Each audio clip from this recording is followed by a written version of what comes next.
Salut à toutes et à tous, j'espère que vous allez bien et bienvenue à vous dans cette nouvelle vidéo. Alors aujourd'hui j'aimerais voir avec vous les différentes solutions qui s'offrent à nous pour donc produire un dentifrice en autonomie. Un dentifrice qui donc sera zéro déchet et qui en plus ne sera pas toxique contrairement aux dentifrices que l'on trouve dans le commerce et qui contiennent bien souvent des substances très toxiques telles que le fluor, pas mal de microplastiques mais également des agents moussants qui sont parfaitement inutiles. Et donc ici nous allons voir comment produire un dentifrice qui sera économique, écologique, mais qui en plus ne sera absolument pas toxique.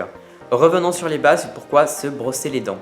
Alors le brossage de dents a plusieurs utilités, la première étant d'éliminer la plaque dentaire. La plaque dentaire, c'est un mélange de salive, de débris alimentaires sous forme d'une petite pellicule transparente qui va se former sur nos dents, généralement après les repas. Et donc le glucose contenu dans cette petite pellicule transparente peut ensuite être consommé par les bactéries qui vont ensuite produire des acides qui vont ensuite s'attaquer à l'émail de nos dents et donc produire de petites cavités qui peuvent aboutir à la formation de caries. Donc le brossage de dents permet d'éliminer la plaque dentaire et donc d'éviter la formation de caries, mais également la formation de tartre, puisque la plaque dentaire n'étant pas éliminée peut aboutir à la formation de tartre. Et donc en plus de tout ça, l'élimination de la plaque dentaire nous permet également d'éviter l'irritation des gencives autour de nos dents, une gingivite qui pourrait aboutir à la perte de nos dents. Donc comme quoi le brossage de dents est vraiment indispensable. Le dentifrice doit donc avoir de grandes qualités. Il doit tout d'abord être un abrasif doux qui va nous permettre de réduire la plaque dentaire par le frottage donc et de nettoyer correctement nos dents. Le dentifrice doit également être antibactérien pour nous permettre de combattre la mauvaise haleine mais aussi les bactéries de la plaque pour l'éliminer correctement. Et donc là je vais tout d'abord vous parler des différents ingrédients que l'on retrouve en règle générale sur toutes ces recettes. L'ingrédient que l'on retrouve le plus, c'est l'argile blanc en général ou bien l'argile vert. Alors la différence est assez simple, l'argile vert est légèrement plus abrasif que l'argile blanc. L'argile blanc donc correspond plus aux personnes qui sont assez sensibles pour les gencives. Et donc l'argile a deux grandes vertus. C'est en premier lieu un abrasif mais aussi un antibactérien puisque l'argile va absorber toutes les bactéries. Il est donc très efficace pour réduire la plaque dentaire. Nous avons ensuite le bicarbonate. Le bicarbonate c'est un abrasif mais qui permet également et surtout le blanchissement des dents. C'est pour ça qu'il est le plus connu pour blanchir nos dents. Il est vraiment très efficace. Troisième ingrédient, c'est l'huile de coco. L'huile de coco, c'est un antibactérien qui donc n'est absolument pas abrasif. C'est donc un ingrédient idéal pour toutes les personnes qui sont sensibles des gencives, pour lesquelles les gencives s'irritent facilement. Faites par contre attention puisque les singes sont très souvent utilisés pour la récolte des noix de coco, très souvent exploitées. Donc pour éviter cela, je vous conseille de choisir une huile de coco qui soit certifiée vegan pour donc éviter l'exploitation des singes.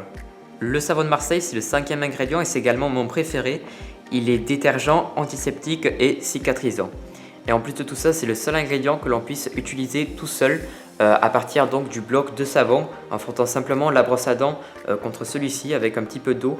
Ça marche très bien et il convient parfaitement aux personnes qui sont sensibles des gencives puisque le savon de Marseille n'est pas abrasif du tout et est en plus de tout ça cicatrisant.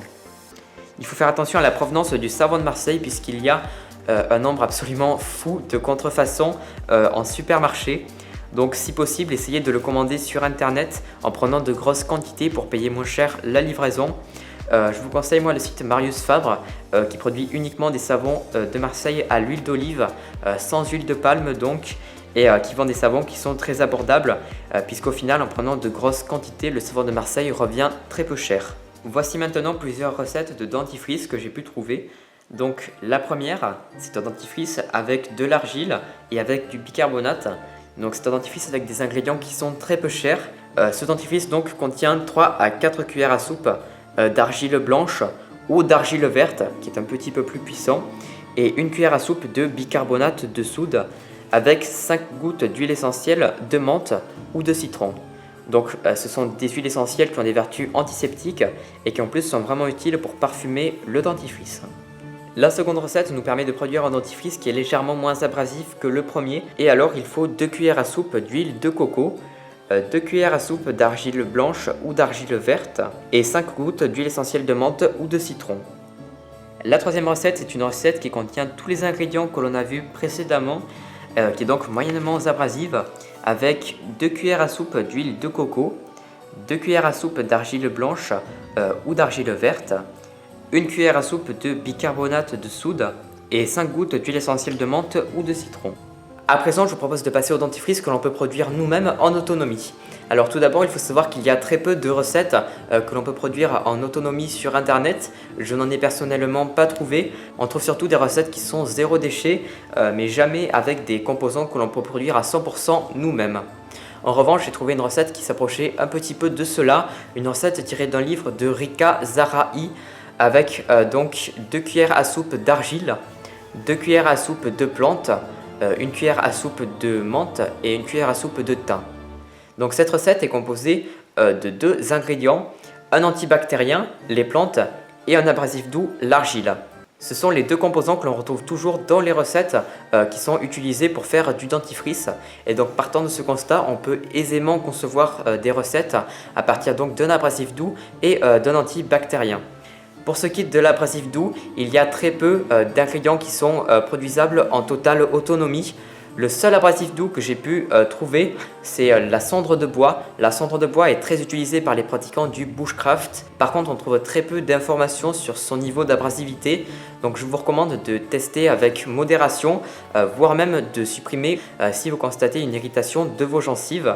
Mais en tout cas, jusqu'à là, la cendre de bois était le seul abrasif doux que j'avais pu trouver que l'on pouvait produire en autonomie.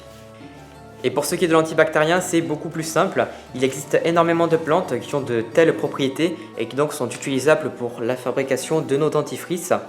Je pense à la sauge, à la prêle, au fenouil, à l'anis, aux racines d'iris, à la réglisse ou encore à la menthe. Toutes ces plantes ont donc des vertus antibactériennes et sont donc vraiment idéales pour la confection d'un dentifrice maison. Et donc à partant d'un abrasif doux simple et d'un antibactérien, la recette de Rika Zarahi pourrait être remplacée par une recette contenant 2 cuillères à soupe de cendre de bois et 2 cuillères à soupe de plantes, en faisant évidemment varier les quantités de cendre en fonction de votre sensibilité si vous constatez une irritation de vos gencives. J'espère que j'aurai pu être suffisamment clair dans cette vidéo et qu'elle aura pu vous être utile. J'ai vraiment essayé de faire un condensé d'informations à partir de tout ce que j'ai pu trouver sur internet pour donc faciliter l'accès à ces informations. Merci d'avoir suivi et à bientôt.